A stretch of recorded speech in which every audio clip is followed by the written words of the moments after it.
Welcome to my YouTube channel learning with dignity. My name is Garima. आज हम करेंगे class 7 English NCERT honeycomb का 5th chapter quality का second part. इसका first part का already मैंने वीडियो बना दिया है, तो उसका लिंक आपको डिस्क्रिप्शन बॉक्स में मिल जाएगा। So let's continue the second part. It hurts you there, he said. Does big firms have no self-respect? Mister Gessler जो थे वो दुकानदारों के बारे में कहते थे कि इनके जो बड़ी बड़ी दुकानें हैं इनका कोई अपना आत्मसम्मान तो है ही नहीं। उनका कहना था कि वो लोग कुछ भी कर सकते हैं अपनी बिक्री के लिए। And then as if something had given way within him he spoke long and bitterly. और फिर ऐसा कहते कहते वो काफ़ी लंबा और काफ़ी अंदर उनकी कड़वाहट जो भरी थी उसके बारे में वो बोलते चले गए। ये पहली बार ऐसा था जब मैंने उनके बारे में उनसे इस तरह की बातें सुनी थी उनके व्यवसाय के बारे में। They get it all, they get it by advertisement not by work. फिर उन्होंने कहा कि उनकी जो बिक्री है काम से नहीं बल्कि विज्ञापनों के द्वारा होती है। वह अपने घटुआ क्वालिटी के सामान को बेचने के लिए चमकदार और प्रभावशाली विज्ञापन के द्वारा लोगों को आकर्षित करते हैं, तभी उनके ग्राहक जो हैं उन तक आ पाते हैं। They take it away from us who loves our boots. और वो हमसे सब कुछ छीन लेते हैं, हमारा व्यवसाय छीन लेते हैं। मेरे जूतों को कौन पसंद करेगा? It comes to this presently I have no work. और इसके चलते आज मेरे पास बिल्कुल भी काम नहीं है। Every year it gets less, you will see. और हर साल मेरा काम कम होता जा रहा है, आप देख सकते हैं। And looking at his line face I saw things I had never notice before, bitter things and bitter struggle and what a lot of grey hairs there seem suddenly in his red beard. और उनका चेहरा देखकर, उनके चेहरे की सिलवटें देखकर ये मालूम पड़ रहा था कि किस तरह से उनका जो कठिन परिश्रम है, उनका संघर्ष है, उनके बाल जो सफ़ेद हो गए हैं, उन्होंने अपनी सारी मेहनत इन जूतों को बनाने में लगा दी है और उनके अंदर एक गुस्सा भरा हुआ है। एज बेस्ट आई कुड, मैंने बहुत कोशिश करी। I explain the circumstances of those ill omened boot. और मैंने उनको समझाने की कोशिश करी कि किन परिस्थितियों में मैंने उन जूतों को उन बड़ी दुकानों से खरीदा था। But his face and voice made so deep an impression that during the next few minute I ordered many pair. लेकिन उनके चेहरे में कोई बदलाव नहीं आया, उनकी आवाज़ में गहराई थी।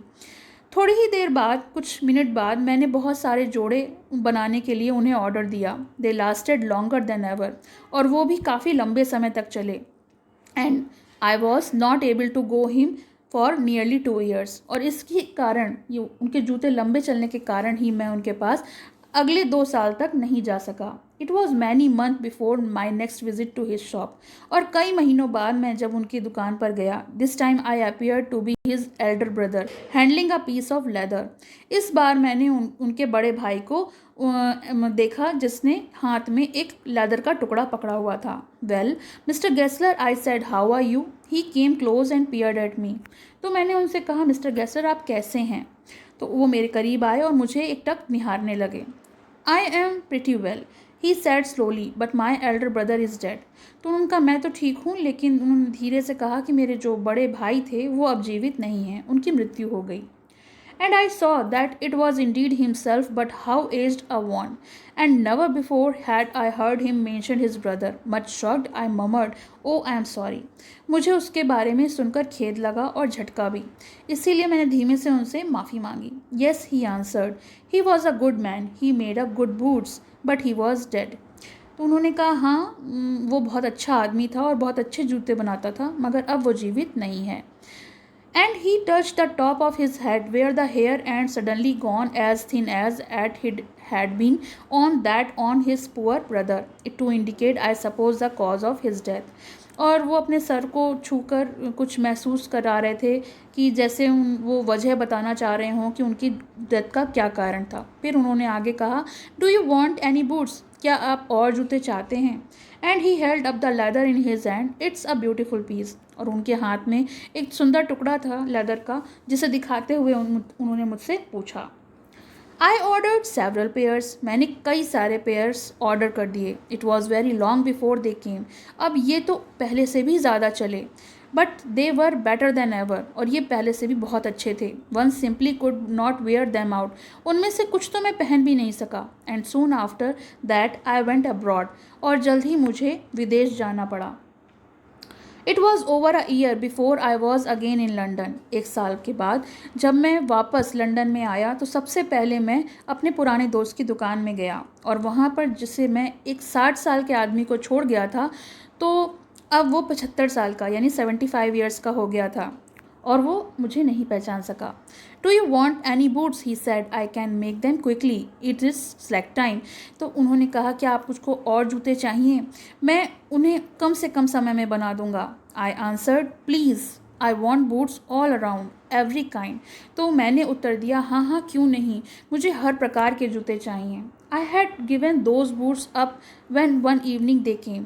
और जब वो जोड़े जो मैंने ऑर्डर किए थे मुझे एक शाम मिले तो मैंने एक एक करके सबको ट्राई किया। सबका आकार और साइज़ की फिटिंग बहुत अच्छी थी, उसकी लेदर की क्वालिटी भी बहुत अच्छी थी, पहले से भी अच्छी। I flew downstairs, wrote a cheque and posted it at once with my own hand. और मैं जल्दी ही नीचे उतर के गया और मैंने एक चेक साइन किया और पोस्ट कर दिया अपने ही हाथों से।